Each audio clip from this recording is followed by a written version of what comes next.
수진아, 나 할 말이 있어. 남편의 목소리는 평소보다 낮았고 눈은 어딘가 다른 곳을 보고 있었습니다. 박수진은 그 순간 설거지를 하다 말고 고무장갑을 낀 손을 멈췄습니다. 싱크대 배수구로 천천히 빠져나가는 물소리만 방안을 채웠습니다. 뭔데? 말해봐. 이연수는 소파에 앉아 두 손을 무릎 위에 얹더니 마치 오래 준비해 온 대사를 읊듯 천천히 말을 꺼냈습니다. 우리 그냥 끝내자. 나 미래랑 있을 거야. 미래.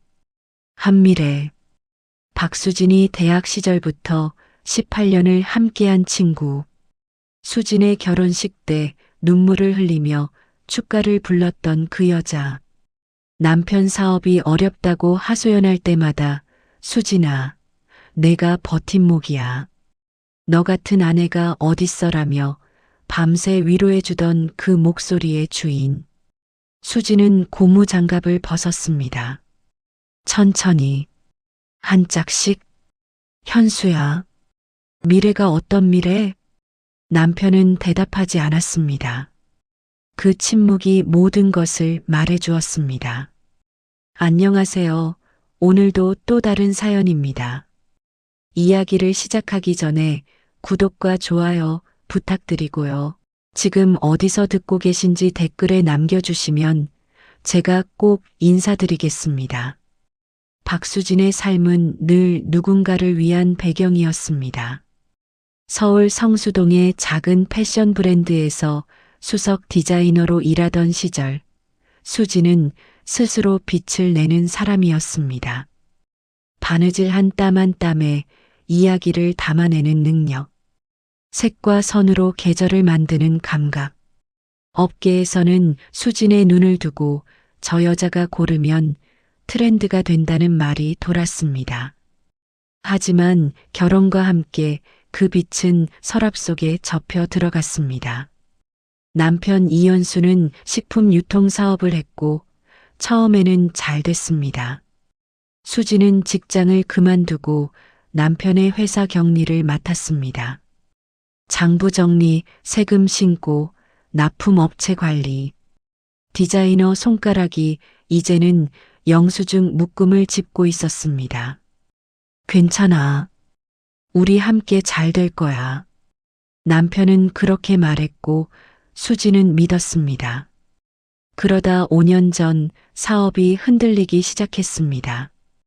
경쟁업체의 단가 공세에 주거래처를 잃었고 직원 급여가 밀리기 시작했습니다.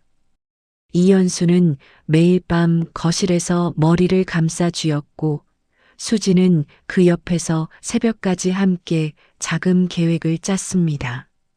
그리고 결정적인 날이 왔습니다. 수진아, 3억만 더 있으면 이번 위기는 넘길 수 있어. 내 명의로 대출이 더 나와. 나는 이미 한도 다 썼고. 수지는 망설였습니다. 친정어머니가 평생 모아 물려주신 아파트 한 채가 담보로 잡혀 있었습니다.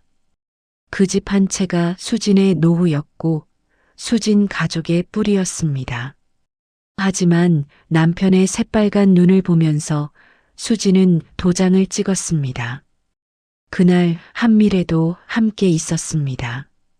수진아, 잘하는 거야. 현수 씨가 이번엔 반드시 살릴 거야. 내가 옆에서 계속 지켜볼게.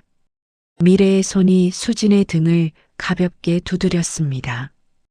그 손이 지금 생각하면 조롱이었는지 아니면 그때도 이미 배신을 품고 있었는지 수진은 끝내 알 수 없었습니다. 3억은 사업 정상화에 쓰였습니다. 아니, 쓰였다고 생각했습니다. 진실은 엉뚱한 곳에서 튀어나왔습니다. 어느 날 저녁 수진은 남편 차를 잠깐 빌려 타다가 조수석 사이드 포켓에서 영수증 하나를 발견했습니다. 거제도 리조트 2박 3일. 결제 카드는 수진이 모르는 법인카드였습니다. 그 카드 번호를 손에 쥐고 집으로 돌아온 수지는 남편의 서랍에서 비슷한 영수증들을 더 찾아냈습니다. 부산 특급 호텔, 남해 풀빌라, 제주도 프라이빗 다이닝, 그리고 영수증들 아래에 접혀 있던 서류 한 장. 수지는 그 서류를 펼치는 순간 손가락 끝이 얼어붙었습니다. 그것은 새로 설립된 법인의 등기부 등본이었습니다. 회사 이름은 미래푸드, 대표이사는 이연수, 그리고 공동대표는 한미래. 설립일은 수진이 3억 대출을 받아 도장을 찍던 그날로부터 꼭 사흘 뒤였습니다. 수지는 그 서류를 쥔 채 1시간을 아무 말도 하지 못했습니다. 울지도 못했습니다. 뭔가 깨지는 소리조차 들리지 않았습니다. 그냥 세상이 조용해졌습니다. 유리가 산산조각 나는 것조차 소리를 내지 못하는 그런 고요함이었습니다. 남편을 들이닥친 것은 그 다음 날이었습니다. 수지는 한미래의 오피스텔 주소를 알고 있었습니다. 이사 때 짐을 들어준 적도 있었으니까요. 엘리베이터 앞에서 두 사람이 나란히 서 있었습니다. 주말 오전에 느슨한 표정으로 수진이 나타나자 한미래가 먼저 굳었습니다. 이연수는 한 발짝 뒤로 물러섰습니다. 현수야, 미래푸드가 뭐야? 수진의 목소리는 생각보다 차분했습니다. 차분한 게 아니라 너무 많이 무너진 나머지 소리가 나오지 않은 것이었지만 남편은 고개를 들지 않았습니다. 한미래가 먼저 입을 열었습니다. 수진아, 이건 사업이야. 감정으로 볼 문제가 아니고. 사업. 맞아. 수진, 너 솔직히 경영 감각은 없잖아. 현수 씨 사업 옆에서 장부나 정리했지. 나는 유통망도 있고 투자자도 있어. 우리가 합치면 더 크게 갈 수 있는 거야. 수지는 그 말을 들으면서 눈물이 나지 않았습니다. 오히려 선명해졌습니다. 미래야, 너 내 인생 18년 보고 배운 게 이거야? 미래는 대답하지 않았습니다. 현수도 마찬가지였습니다. 수지는 돌아섰습니다. 그리고 다시 보지 않았습니다. 집에 돌아온 수지는 가방 하나를 쌌습니다. 옷 몇 벌, 스케치북, 낡은 색연필 세트, 그리고 신분증과 통장. 어디가? 남편이 물었습니다. 멀리. 수지는 현관을 나서며 열쇠를 바닥에 던졌습니다. KTX 티켓을 샀습니다. 가장 빨리 출발하는 열차로. 목적지는 통영이었습니다. 특별한 이유가 없었습니다. 그냥 바다가 있고 아무도 수진을 모르는 곳이면 됐습니다. 통영 여객선 터미널 근처 작은 숙소에 짐을 푼 첫날 밤, 수진은 아무것도 먹지 못했습니다. 배가 고픈지 아닌지조차 몰랐습니다. 다음 날 아침 숙소 창문으로 보이는 바다가 지독히 아름다웠습니다. 그 아름다움이 화가 났습니다. 내 인생은 이렇게 박살났는데 바다는 왜 저렇게 멀쩡한 건지. 수지는 그냥 걸었습니다. 방향도 없이 미로 같은 통영 골목을 걷다 항구 옆 해안도로에서 발이 멈췄습니다. 그 앞에 작은 수산물 선별장이 있었고 지게차가 굴포대를 옮기고 있었습니다. 문제는 그 지게차가 수진을 향해 돌진하고 있다는 걸 수진이 눈치채지 못했다는 것입니다. 아, 거기 서지 마소. 누군가의 고함과 함께 굵은 팔이 수진의 어깨를 잡아채며 옆으로 밀었습니다. 쾅! 지게차가 수진이 서 있던 자리를 그대로 지나쳤습니다. 수진은 바닥에 주저앉아 멍하니 지게차를 바라보았습니다. 뭐 하는 사람이요? 거기 서면 어떡해. 고함친 사람을 올려다봤습니다.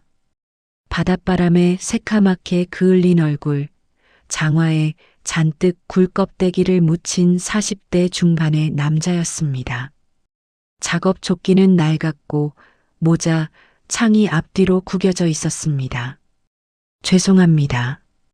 죄송은 무슨, 다칠 뻔했잖아요. 피는 안 났나?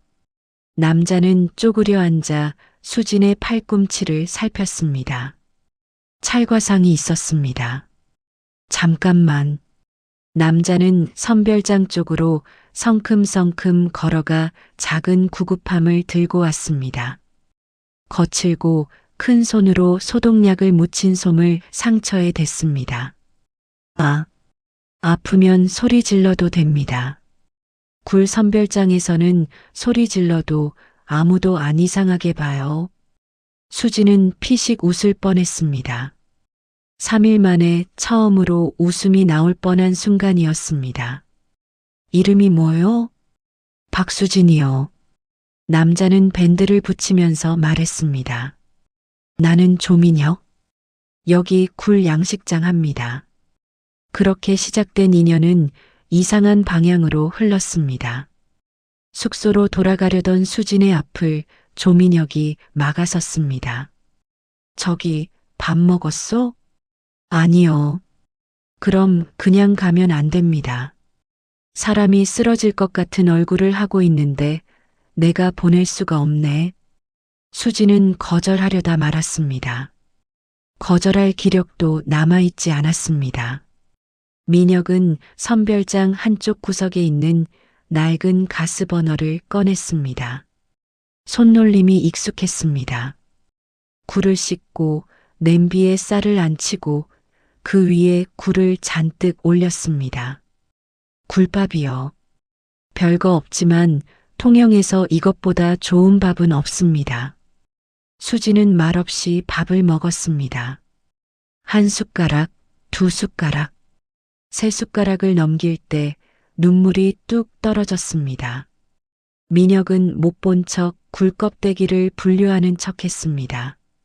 수지는 고개를 숙인 채 조용히 울었습니다. 오피스텔 복도에서도 KTX 안에서도 숙소 침대에서도 나오지 않던 눈물이 이 낡은 선별장에서 흘렀습니다. 얼마나 지났을까요?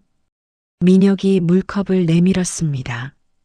많이 억울하셨겠네요. 수지는 고개를 들었습니다. 어떻게 알아요? 그런 눈빛이요. 억울하면 밥 먹다가 울게 됩니다. 배고픔이랑 억울함이 만나면 그렇게 돼요. 수지는 대답하지 않았습니다. 민혁도 더 묻지 않았습니다. 그 다음 날도 수지는 선별장 근처를 걸었습니다. 딱히 갈 곳이 없었습니다. 세 번째 날 민혁이 먼저 말을 걸었습니다. 할 일 없으면 여기서 일하겠소? 굴 선별하는 사람이 한 명 빠져서 손이 모자라요. 일당 드릴게요. 수지는 패션 디자이너였습니다. 굴을 만져본 적이 없었습니다. 얼마요? 민혁이 금액을 말했습니다. 생각보다 적었습니다. 그거 받고 하는 사람도 있어요? 여기선 다들 그렇게 받습니다. 서울 물가 기준으로 보면 안 되고요. 수지는 잠깐 생각했습니다. 할게요. 민혁은 장화 한 켤레를 건넸습니다. 굴 선별은 생각보다 훨씬 고된 일이었습니다. 껍데기에 날카로운 모서리에 손이 긁히고 차가운 바닷물에 손이 곱아들었습니다. 디자이너 시절에 색을 구별하던 눈이 이제는 상품 굴과 비상품 굴을 구별하고 있었습니다. 민혁 씨, 이거 왜 이렇게 많아요? 끝이 없네. 통영 굴이 전국 생산량 70%입니다. 많은 게 맞아요. 그걸 다 여기서 선별해요? 전부는 아니고요. 우리 양식장 것만. 수지는 굴껍데기를 바라보았습니다. 근데 민혁 씨는 왜 이래요? 민혁은 잠깐 손을 멈추었습니다. 바다가 좋아서요. 그게 전부예요? 그게 전부가 아닌 사람이 어딨습니까? 민혁의 대답은 짧았지만 어딘가 여운이 있었습니다. 수지는 그 말을 넘기면서도 마음 한켠에 걸어두었습니다. 선별장 일을 시작한 지 사흘째 되던 날, 수지는 이상한 광경을 목격했습니다. 민혁이 전화를 받으며 선별장 뒤편으로 나갔는데 목소리 톤이 평소와 완전히 달랐습니다. 굴밭에서 쓰는 낡은 사투리 대신 정확하고 군더더기 없는 말투. 네, 이번 분기 수출 계약건은 제가 직접 확인하겠습니다. 나머지는 이 부장한테 맡기시고. 수지는 굴을 짚다 말고 귀를 세웠습니다. 그가 돌아왔을 때 수진이 물었습니다. 민혁 씨, 지금 어디랑 통화한 거예요? 민혁은 잠깐 굳더니 이내 특유의 태연한 표정으로 돌아왔습니다. 굴납품 업체요. 왜요? 그 말투 좀 이상했는데요. 통화할 때는 좀 달라집니다. 사람이 상황에 따라 다르잖아요. 수지는 그 대답을 받아들이지 않았지만 더 캐묻지도 않았습니다. 열흘이 지난 어느 저녁, 수지는 선별장 옆 항구 포장마차에 혼자 앉아 있었습니다. 따개비처럼 붙어 있던 서울의 기억들이 바닷바람에 조금씩 떨어져 나가는 기분이었습니다. 그때 포장마차 주인인 김말순 여사가 옆에 앉았습니다. 통영에서 40년 넘게 포장마차를 운영해온 이 고장 터줏대감이었습니다. 육지에서 왔지? 얼굴에 써 있어. 수지는 쓴웃음을 지었습니다. 티가 나요? 바다를 보는 눈이 너무 서럽잖아.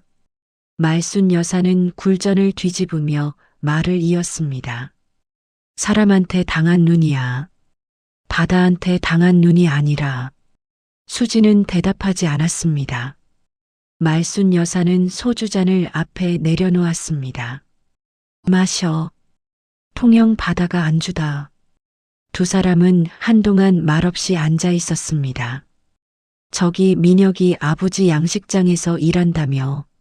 민혁이가 여자를 데려다 일 시키는 건 처음이야.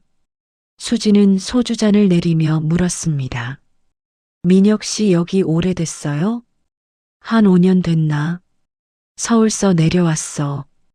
근데 그 전에 뭘 했는지는 아무도 몰라.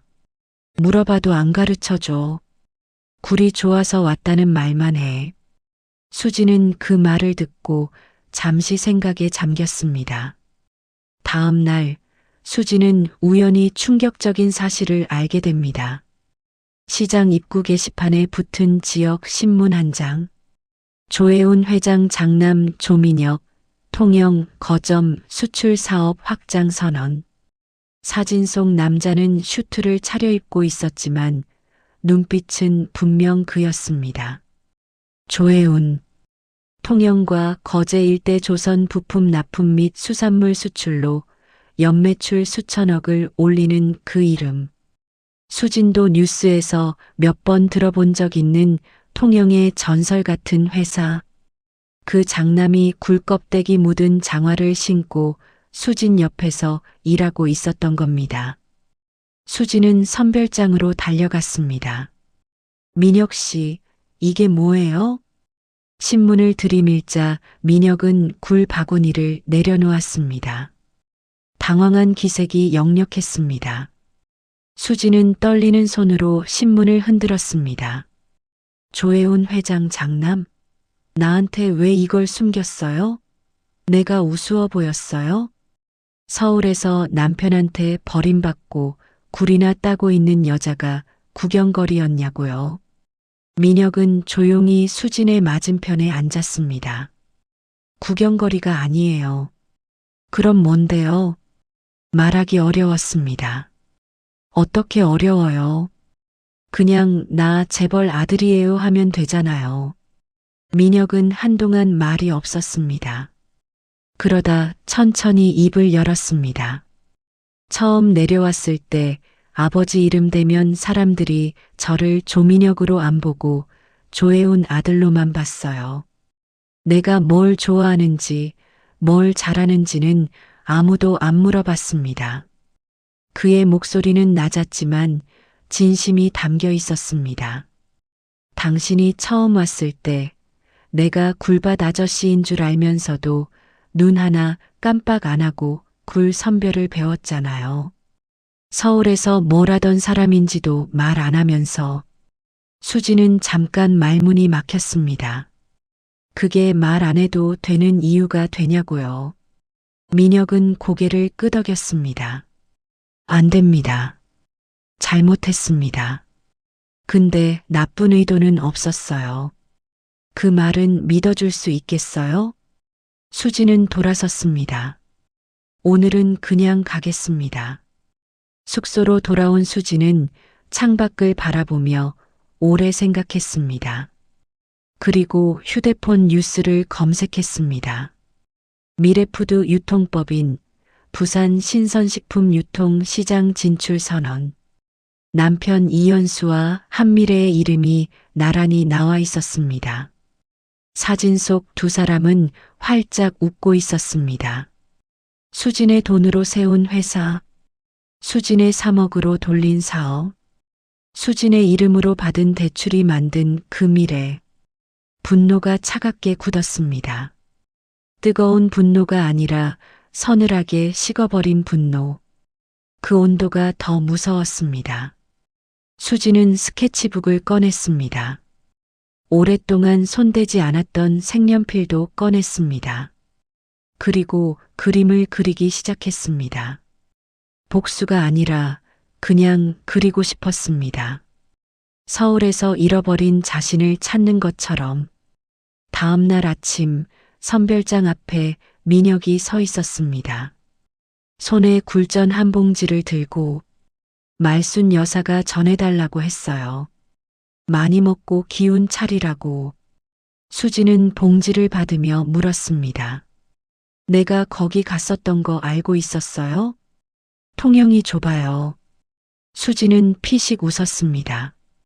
그 웃음이 허락 같았는지 민혁이 말을 이었습니다. 수진 씨, 도움이 필요하면 말해요. 내 배경이 뭔지 알게 됐으니까 이제 쓸 수 있는 건 쓰면 됩니다. 숨길 생각 없어요. 수지는 잠깐 민혁을 바라보았습니다. 왜 도와줘요? 나한테 빚진 것도 없잖아요. 민혁은 손을 잠바 주머니에 찔러 넣으며 말했습니다. 억울한 사람 옆에 가만히 있으면 안 될 것 같아서요. 제가 예전에 그런 사람한테 도움을 못 받아봐서 그 마음을 아는 사람이 뭔가 해줘야 한다고 생각합니다. 수지는 그 말에서 무언가를 느꼈습니다. 그의 눈 안에 오래된 상처가 있다는 것을. 그날 밤 말순 여사의 포장마차에 세 사람이 모였습니다. 수지는 미래푸드의 이야기를 처음부터 끝까지 털어놓았습니다. 3억 대출, 친정어머니 아파트 담보, 18년 친구의 배신, 남편의 가스라이팅. 말순 여사는 굴전을 씹으면서 조용히 들었습니다. 이야기가 끝나자 말순 여사는 소주잔을 탁 내려놓았습니다. 그놈들 지금 어디 있어? 부산에 유통센터 차렸대요. 그리고 다음 달에 통영에도 물류 거점 만든다는 기사 봤어요. 통영에? 말순 여사의 눈이 가늘어졌습니다. 수지는 고개를 끄덕였습니다. 통영 항구 인근에 수산물 신선 유통 거점 세운다고. 다음 달에 투자자들 불러서 오픈 행사도 한다는데요. 세 사람 사이에 잠깐 침묵이 흘렀습니다. 민혁이 말했습니다. 내가 조사해 보겠습니다. 사흘 뒤 민혁은 수진을 항구 근처 조용한 카페로 불렀습니다. 테이블 위에 파일 하나를 내려놓았습니다. 수진 씨, 이거 보세요. 파일 안에는 미래푸드 설립 과정에서의 이상한 자금 흐름이 정리되어 있었습니다.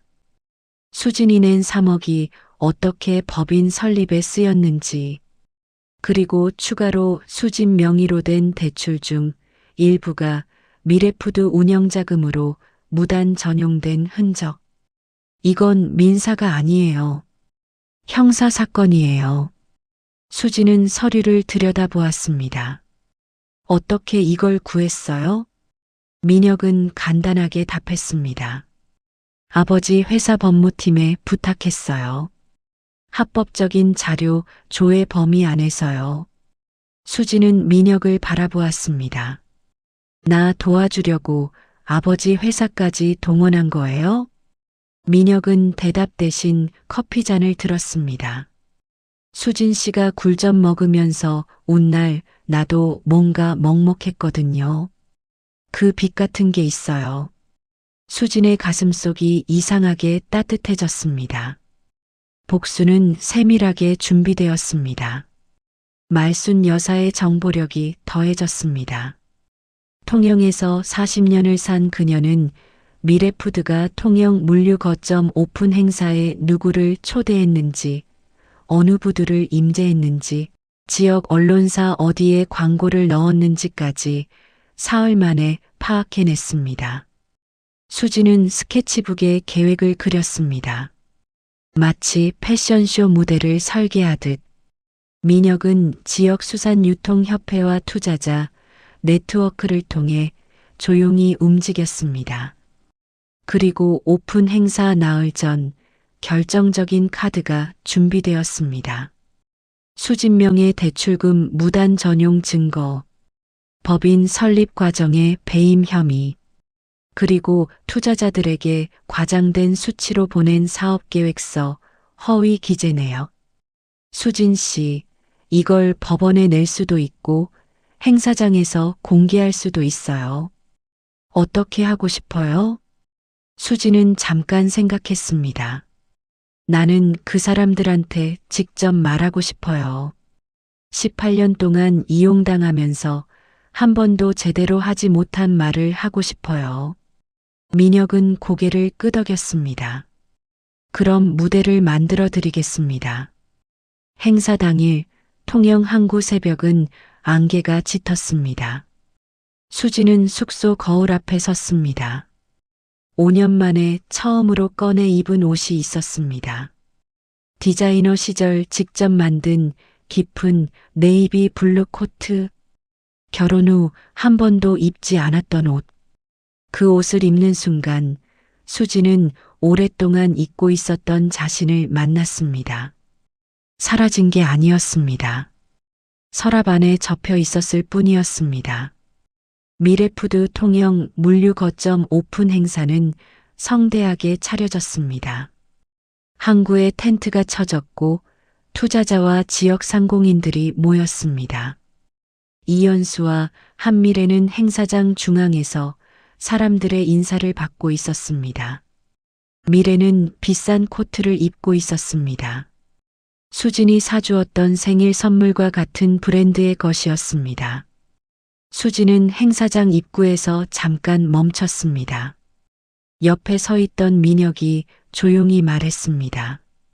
수진 씨, 준비됐어요? 수진은 고개를 끄덕였습니다. 당신 뒤엔 내가 있어요. 말순 여사는 행사장 반대편에서 지역 상인들 사이에 섞여 있었습니다. 포장마차 단골 할매들도 함께였습니다. 수지는 행사장으로 걸어 들어갔습니다. 사람들의 시선이 모였습니다. 안개 낀 항구를 배경으로 짙은 네이비 코트를 입고 걸어오는 여자.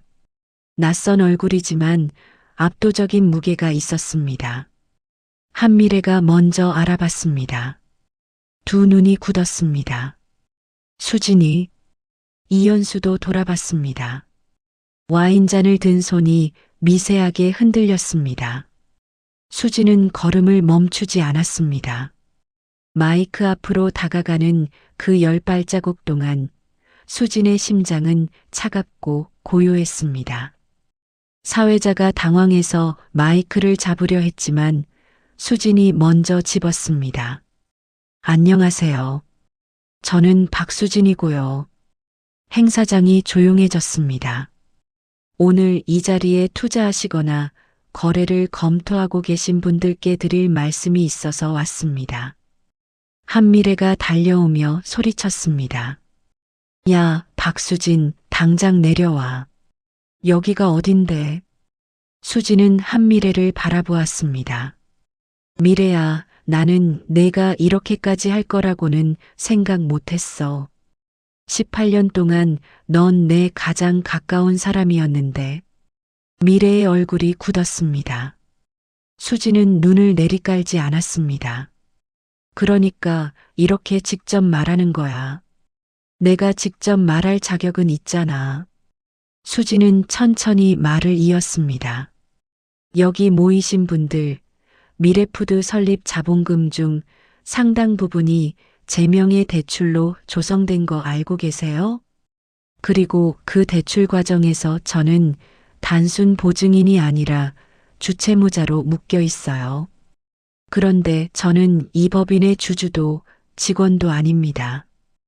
웅성임이 퍼졌습니다.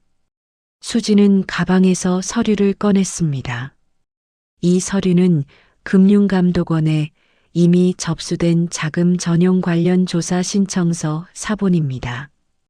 그리고 이건 제가 받은 내용 증명 사본이에요.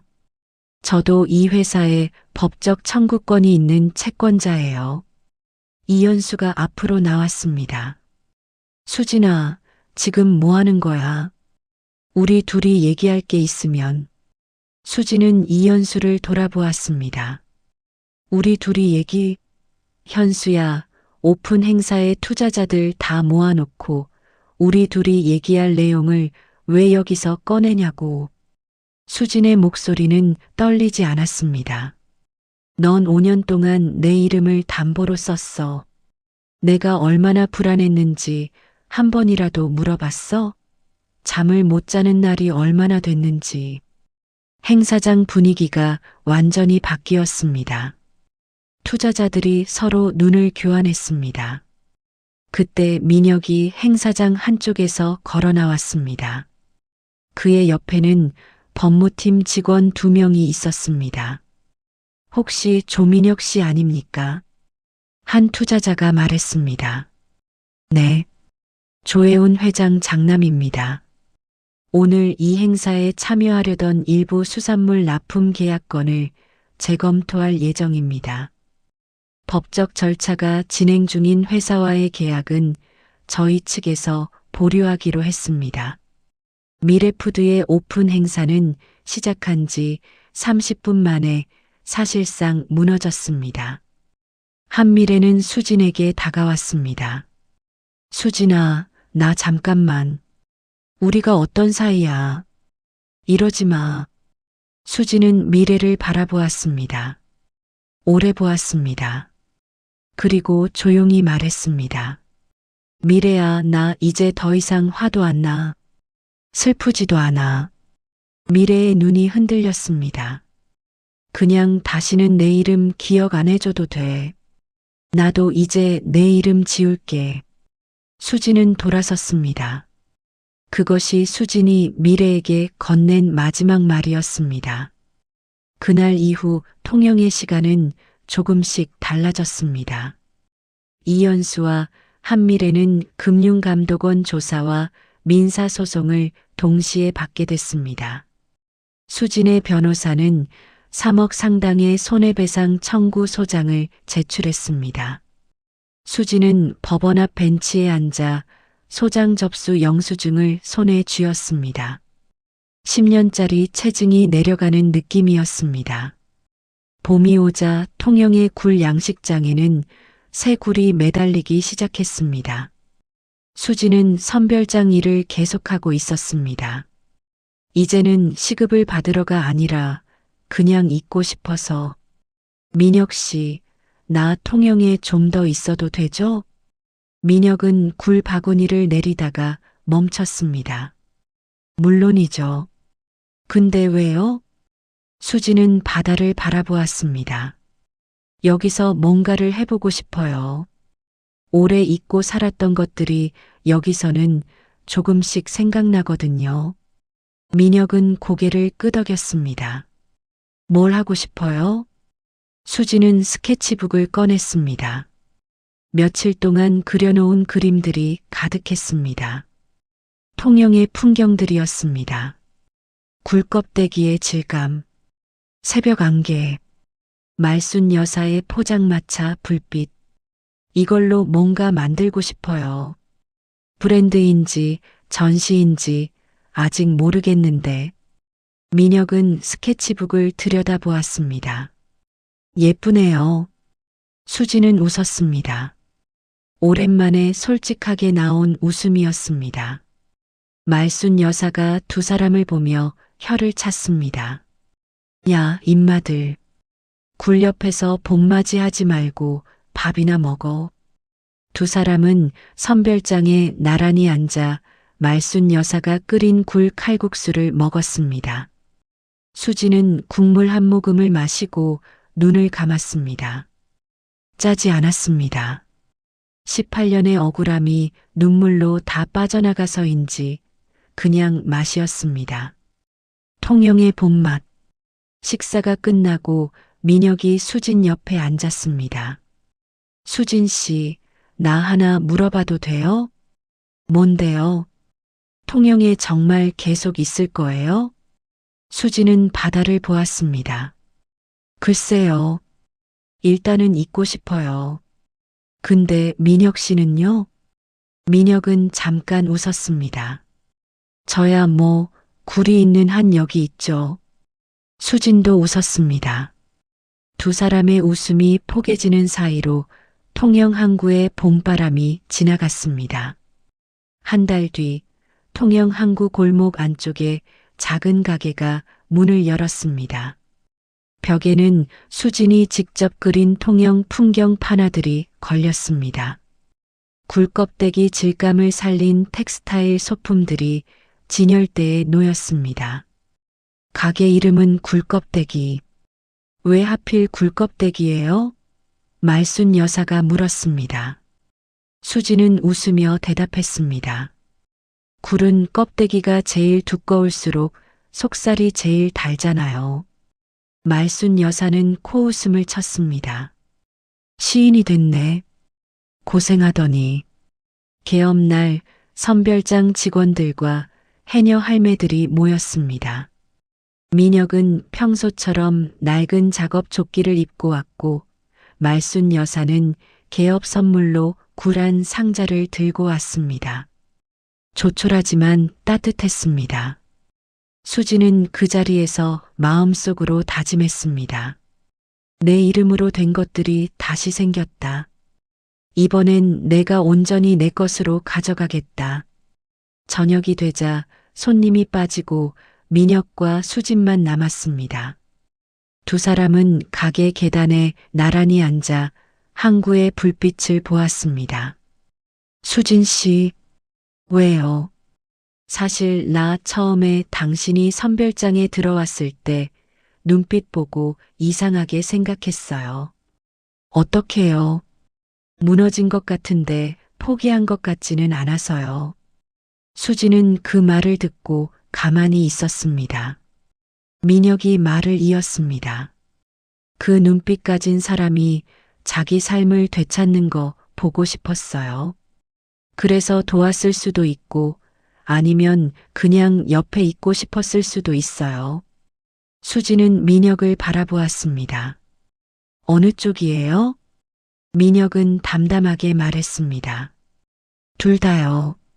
통영의 밤이 깊어졌습니다. 항구 불빛이 수면에 퍼지고 어딘가에서 갈매기 소리가 들렸습니다. 수지는 생각했습니다. 18년을 누군가의 배경으로 살았지만 그 시간이 헛되지는 않았다고. 그 모든 것이 지금 이 자리에 오기 위한 과정이었을지도 모른다고. 굴껍데기 간판 아래 불이 켜졌습니다. 수진이 직접 만든 첫 번째 조명.